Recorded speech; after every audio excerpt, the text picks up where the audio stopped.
Hello and welcome to our final roundup of 2015. So for this edition of the roundup, we thought we'd do things a little bit differently. So we're going to be looking at a few webinars from this year just gone past, as well as looking ahead to what you can expect from our 2016 webinar program. As always, if there are any webinars in particular that you want to hear about, there'll be shortcuts in the description below, or if you want to watch any of the webinars in full, there will also be links in the description below where you can also check our website. So I think to kick us off, Melissa is going to be looking at one of our private client tax webinars from this year.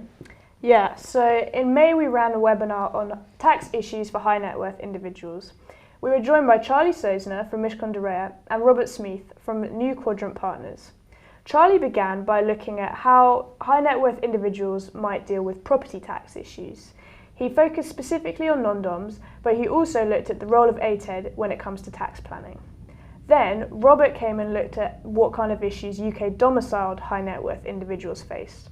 And he focused in particular on business property relief, agricultural property relief and pensions.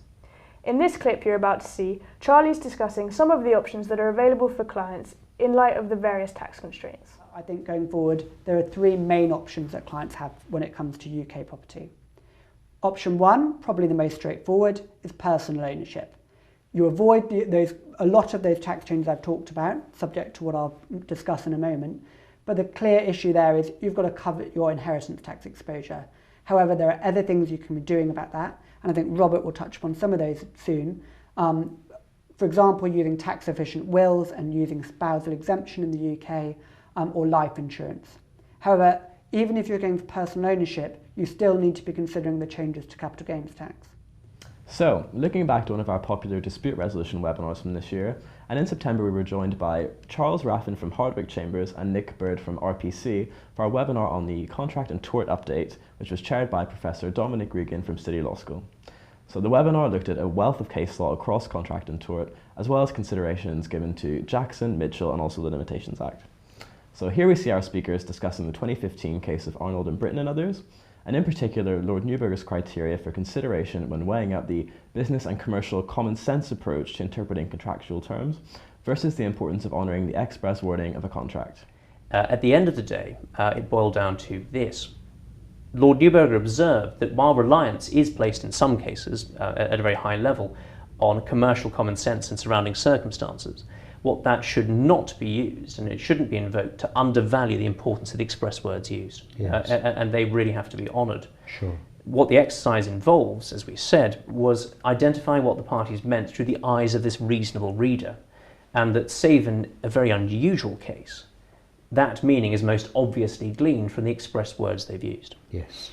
Now, second, when considering the words to be interpreted, and this is where he moved onwards into the question of how can you deviate from what was drafted, he said that yes, the less clear the words used were, or putting it another way, the worse the drafting, Yes. the more ready the court can be to depart from the express words used. The flip side, though, is this: the clearer the natural meaning, the more difficult it will be to justify departing from what the parties have written. Because if it's plain and obvious, then anybody looking at it would construe it in that fashion. Indeed, absolutely, Yes. and it makes it harder to try and import Sure. collateral considerations to change effectively Sure. that outcome. When it came to questions of commercial common sense or business common sense, the reason I draw the Yes. distinction is that in some cases the courts talk about it as business common sense, it's the same thing. Right. Is just this, is that it shouldn't be invoked retrospectively. And that was particularly important in this case, as you'd imagine, where the parties focused quite heavily on what certainly the claimants focused on what the outcome was. Yes. Now, just because a contractual arrangement interpreted on the natural language led, as Lord Newburgh put it, to a disastrous outcome for a party. Eventually, Indeed. this long-term view. Indeed, yes. absolutely. That is not a reason itself to depart from the natural, from the natural meaning of the terms. Yeah. And commercial common sense is only relevant to the extent of how matters would have been or could have been perceived by the parties or the reasonable observer in the same position Yes. at the date of execution of the contract Yes, itself. You yes. can't retrospectively try and essentially rework the contract. And so there's a bad bargain. Indeed. But Indeed. a bargain nonetheless. Indeed. On the 1st of October, we launched an entirely new stream of webinars on personal skills. These are essentially taster sessions that are meant to help you get the crucial skills that you need to succeed as a lawyer. We began with a series of 8 webinars covering everything from personal branding to how to get the most out of your team.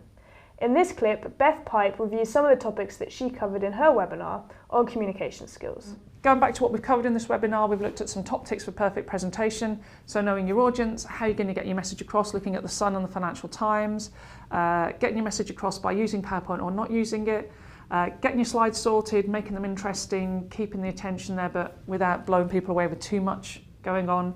We looked at a little bit about dealing with nerves and a little touch about spotting tricky delegates and how to manage them. We've also looked at confident and creative negotiating. I really have just picked out 3 of what I think are the most important things. There is so much more in negotiating, but understanding where the power lies, focusing on interests and oppositions, and actually using your style to best effect.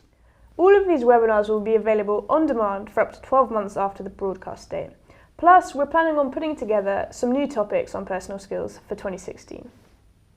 So now looking forward to what's new in our 2016 programme, and next year we'll be launching a new stream of webinars on public sector issues. So we'll be looking at a wealth of topics covering public sector issues, including the judicial review process and reform in the UK, an update on public procurement, and also the latest in state aid. And you should be able to see the rest of the topics that we'll be considering on your screen now. A final thing worth mentioning is that following on from the success of our Hot Topics webinar stream in 2015, we will again be running these in 2016. So for those unfamiliar with our Hot Topics webinars, we pick out a few key legal developments throughout the year and responsibly run webinars on these as and when they occur. So keep an eye out for these over the next 12 months in case there's something affecting your area of practice. So that wraps up this month's and this year's roundup video. Hopefully you found it helpful, and if you want any more information, you can either go on our website, send us an email, or follow us on Twitter. Thanks for watching.